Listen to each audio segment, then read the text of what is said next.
और बताओ अम्मा, हाल चाल ठीक है बाय? हाँ हाँ भैया सब भले बाय। ये ठंडिया नहीं छोड़त है, इतना ठंडी लगला कि का कही। अरे अम्मा ठंडी में ठंडी ना लागी तो का लागी।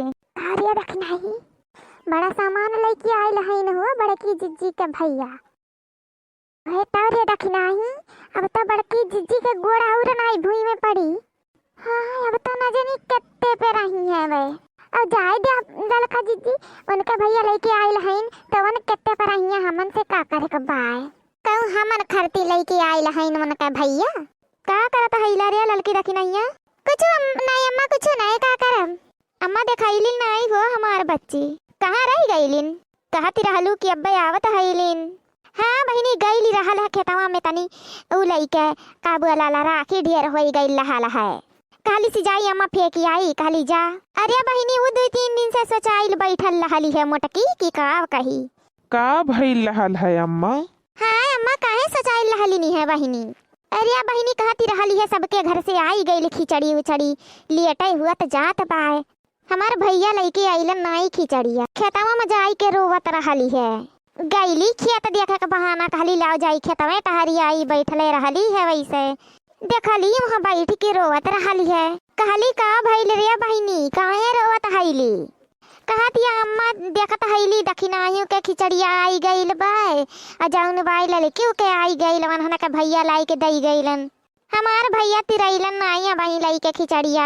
हम कहली बहनी सबर कर ले आई हैं, लेके आवे ले हर साल तब अब किनाई लेके आई हैं। हाँ अम्मा उहे गोरत रहली ना हमारा भैया लेके आवे वाला रहलन है खिचड़ी।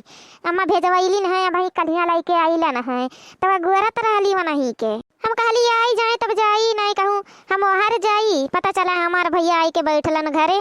हाँ बहिनी हाँ ठीक बाय, अच्छा कैलू गोर लेहलू। हे अम्मा बोलवाऊ तू कौनो लड़िकन से?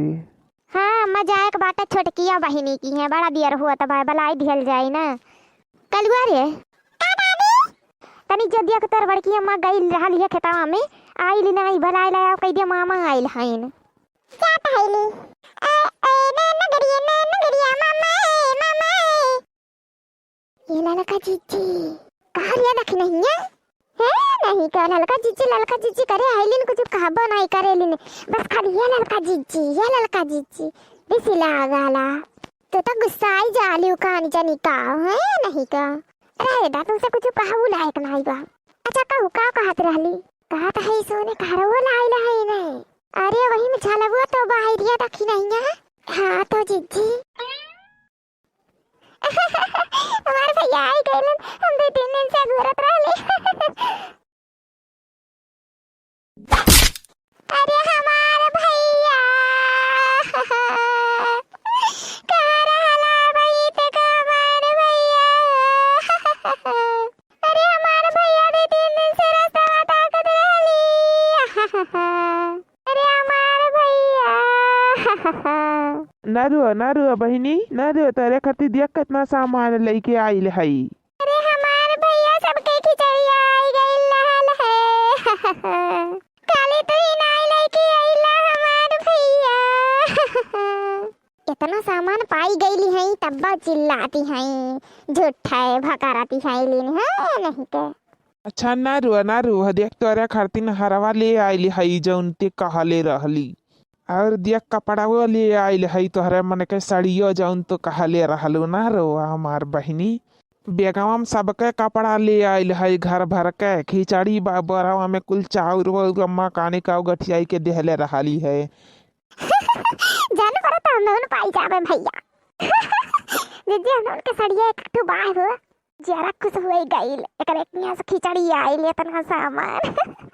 अरे हमारे भैया अरे हमारे भौजी ना रोवा बहिनी ना रोवा नहीं रोवे चाहे का रोवा तो हैलू बराबर आवल जाइल करिए तहार भैया वैसा हूँ आवेले। अरे हमारे भौजी या मटकी रोईबा करबू की जाबू पानी वानी लायक देबू भैया का अपने दखिना ही चाह बनाई ढार तो भैया खरतिन ले जा लायक दे पी लिए। हां अम्मा ले आवत हैली। नहीं चाय पानी के जरूरत नहीं बाटे। ऐसा काहे कहत हैला भैया? नहीं अम्मा हमार कहे के मतलब बा ना जाता हैली छोटकी बहिनी की है। हां भैया पानी लेके आवत हैली पीला तब जा हमार भैया। नहीं बहिनी रहे दा पानी वानी पी भइली है अपन हार पकड़ा और हई बैग में कपड़ा बाय अब बोरम त्योहारी धरल बाय और का बोलाला बैगवा में दोनों तोहरे देवरनियन का कपड़ा बा उन लोगन के दे दियो और बुढ़ियो के बाट है। इतना तिवारी पहले भैया बाबू कहे रहली हार लावे हमारे भैया ले आइलन। ए माने हमरे